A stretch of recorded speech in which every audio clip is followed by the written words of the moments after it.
Hello दोस्तों, नमस्कार आप सभी का धाकड़ स्टोरी हब चैनल में। तो दोस्तों, आज की कहानी की शुरुआत करते हैं।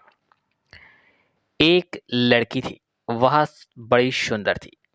शरीर उसका पतला था, रंग गोरा था, मुखड़ा गोल था, बड़ी बड़ी आंखें कटी हुई अंबियों जैसी थी, लंबे लंबे काले काले बाल थे। वह बड़ी मीठा बोलती थी। धीरे धीरे वह बड़ी हो गई। उसके पिता ने कुल के पुरोहित और नाई से वर की खोज करने को कहा।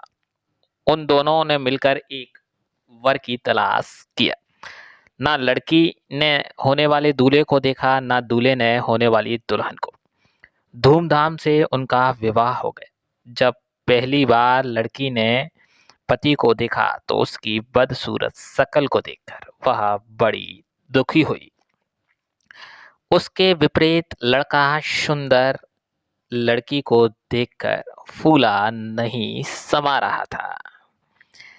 रात होती तो लड़की की सास दूध औटाकर उसमें गुड़ या शक्कर मिलाकर बहू को कटोरा थमा देती और कहती, जा अपने लाड़े पति को पिला।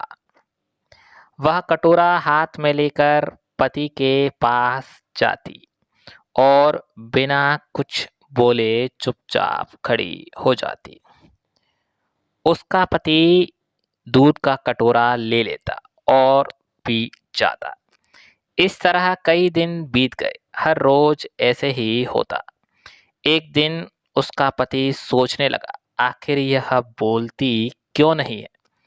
उसने निश्चय किया कि आज इसे बुलवाए बिना मानूंगा नहीं। जब तक यह कहेगी नहीं कि लो दूध पी लो, मैं इसके हाथ से कटोरा नहीं लूंगा। उस दिन रात को जब वह दूध लेकर उसके पास खड़ी हुई थी तो वह चुपचाप लेटा रहा। उसने कटोरा नहीं थामा।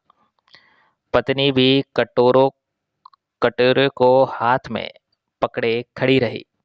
कुछ बोली नहीं। बेचारी सारी रात खड़ी रही, मगर उसने मुंह नहीं खोला। उस हठीले आदमी ने भी दूध का कटोरा नहीं लिया। सुबह होने को हुई तो पति ने सोचा, इस बेचारी ने मेरे लिए कितना कष्ट सहा है। यह मेरे साथ रहकर प्रसन्न नहीं है और अपने पास रखना इसके साथ घोर अन्याय करना है। इसके बाद वह उसे उसके पीहर छोड़ आया। बेचारी वहां भी प्रसन्न कैसे रहती। वह मन ही मन कुढ़ती। वह घुटकर मरने लगी। उसे कोई बीमारी ना थी। वह बाहर से एकदम ठीक लगती थी। माता पिता उसके विचित्र रोग की चिंता होने लगी। वे बहुत सारे वैद्यों और ज्योतिषियों के पास गए, पर किसी की समझ में उसका रोग नहीं आया।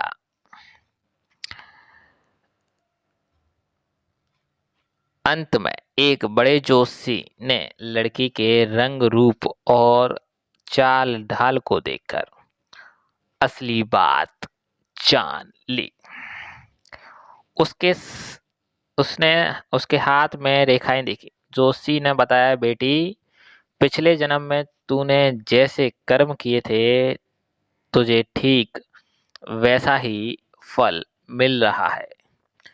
इसमें ना तो तेरा दोष है ना तेरे पति का। तेरे पति ने पिछले जन्म में सफेद मोतियों का दान किया था और तूने ढेर सारे काले उड़द मांगने वाले की झोलियों में डाले थे।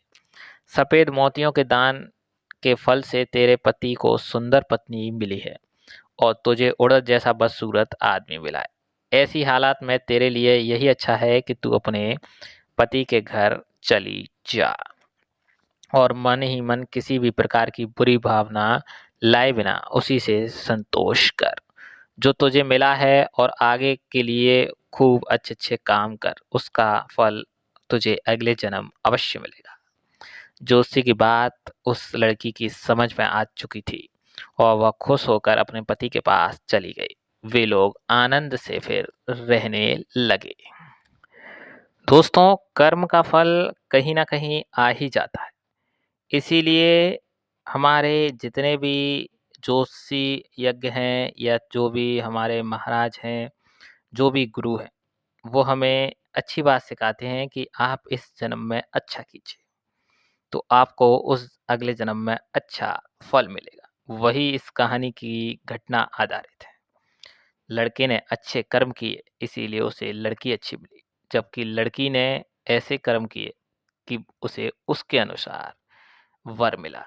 तो दोस्तों, ये कहानी बहुत कुछ सिखाती है। अगर आपको अच्छी लगी हो तो प्लीज़ चैनल को सब्सक्राइब कीजिए, लाइक कीजिए, कमेंट में ढेर सारा प्यार दीजिए। जय श्री राधे। फिर मिलेंगे नई कहानी के साथ कल। धन्यवाद।